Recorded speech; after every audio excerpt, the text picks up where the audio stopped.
மருதூர் என்ற ஒரு அழகான கிராமத்துல பொன்னம்மாங்கிற 70 வயசு பாட்டி இருந்துச்சு. அந்த பாட்டிக்கு இந்த உலகத்துல சொந்தம்னு சொல்லிக்க யாரும் இல்லை. ஆனா இந்த பாட்டி வைக்கிற நெய்மீன் குழம்பும் கேழ்வரகு களியும் அந்த ஊர்ல இருக்கிற மக்களுக்கு அமுதமா இருக்குன்னு சொல்லுவாங்க. அந்த பாட்டி தன்னோட வீட்டு வாசல்ல ஒரு சிறிய பந்தல் போட்டு களிமண் சட்டியில சமைச்சு மக்களுக்கு குறைந்த விலையில் உணவு கொடுத்துட்டு வந்துச்சு. அந்த பாட்டி பாரம்பரியமான களிமண் சட்டியில சமைக்கிறது தான் ரொம்ப சுவையா இருக்க காரணமா இருந்துச்சு. அதே ஊர்ல ரகு என்ற களிமண் மண்பாண்டங்கள் செய்யும் வியாபாரி ஒருவன் இருந்தான். அவன் பாட்டிக்கு தேவையான சமையல் சட்டிகளை தயாரித்துத் தருவான். பாட்டி எப்ப அவனிடம் சட்டிகள் வாங்கினாலும் உடனே பணம் கொடுத்துடுவாங்க. அதனால அவனுக்கு பொன்னம்மா பாட்டி மீது நல்ல மதிப்பு இருந்துச்சு. அப்போ ஒரு நாள் ஊர் திருவிழா வந்தது. திருவிழா அப்போ பாட்டி கடையில கூட்டம் அலைமோதிச்சு.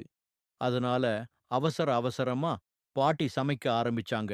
அப்படி சமைக்கும்போது எதிர்பாராத விதமா ஒரு பெரிய களிமண் சட்டி உடைஞ்சு போச்சு. உடனே பாட்டி ரகுவோட கடைக்கு ஓடினாங்க. அங்க ரகு இருக்கிறத பார்த்த பாட்டி, "ரகு தம்பி, அவசரமா ஒரு பெரிய சமையல் சட்டி வேணும்பா. அங்க என் சமையலுக்காக திருவிழா கூட்டம் காத்துக்கிட்டு இருக்கு. இப்போதைக்கு கையில பணம் இல்ல. நாளைக்கு காலையில வியாபார காச வச்சு தந்துடுறேன்" என்று மூச்சிரைக்க சொன்னாங்க. அப்போ ரகு வேறொரு நஷ்டத்தில் சற்றே கோபமாக இருந்தான். "பாட்டி, நீங்க தினமும் காசு தந்துடுவீங்க. ஆனா இன்னைக்கு எனக்கு பணத் தேவை அதிகமாயிருக்கிறதால ரொக்கக் காசு தராம என்னால சட்டி கொடுக்க முடியாது" என கராராக கூறிவிட்டான். அதைக் கேட்ட சுயமரியாதை மிக்க பாட்டி அவனிடம் கெஞ்சவில்லை.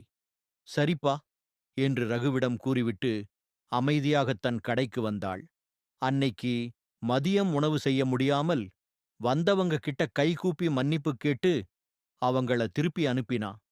அந்த பக்கமா வந்த ஊர் தலைவரான பெரியசாமி பாட்டி கடை மூடி இருக்கிறத பார்த்துட்டு பாட்டி வீட்டிற்கு போய் என்ன நடந்துச்சுன்னு கேட்டு தெரிஞ்சுக்கிட்டாரு. ரகு செய்ததை கேட்டு அவருக்கு ரொம்ப வருத்தமா போச்சு.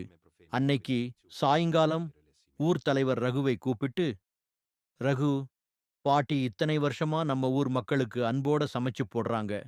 அவங்களுக்கு ஒரு நாள் கஷ்டம்னு சொல்லும்போது நீ இப்படி பேசலாமா?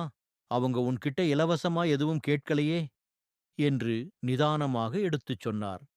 தன் தவறை உணர்ந்த ரகு உடனே பாட்டி வீட்டுக்குப் போய் பாட்டி காலில் விழுந்து, "என்ன மன்னிச்சிடுங்க பாட்டி. கோபத்துல உங்ககிட்ட அப்படி பேசிட்டேன். இனிமே உங்க கடைக்குத் தேவையான எல்லா மண் சட்டிகளையும் நானே இலவசமா தர்றேன்" என்று கூறினான். அதற்கு பாட்டி சிரித்துக்கொண்டே, "தம்பி, நீ உழைச்சுச் செஞ்ச பொருளை நான் எப்படி இலவசமா வாங்க முடியும்? அது உன் குடும்பத்தோட வாழ்வாதாரம். எனக்கு இலவசம் வேண்டாம். ஆனா ஆபத்துக் காலத்துல வர்ற நம்பிக்கையும் கனிவான சொல்லும் தான் பணத்தை விடப் பெரியது" என்றாள் பாட்டி. அப்பலிருந்து பாட்டி கடைக்குத் தேவையான சட்டிகளை ரகு சரியான விலைக்குக் கொடுத்தான். ஆனால் பாட்டியின் அன்பிற்கு நன்றி கடனா பாட்டி கடையோட பந்தலை தன் சொந்தச் செலவில் சீரமைத்துக் கொடுத்தான். ஊர் மக்கள் அனைவரும் சேர்ந்து பாட்டியின் கடை மேலும் சிறக்க உதவினார்கள்.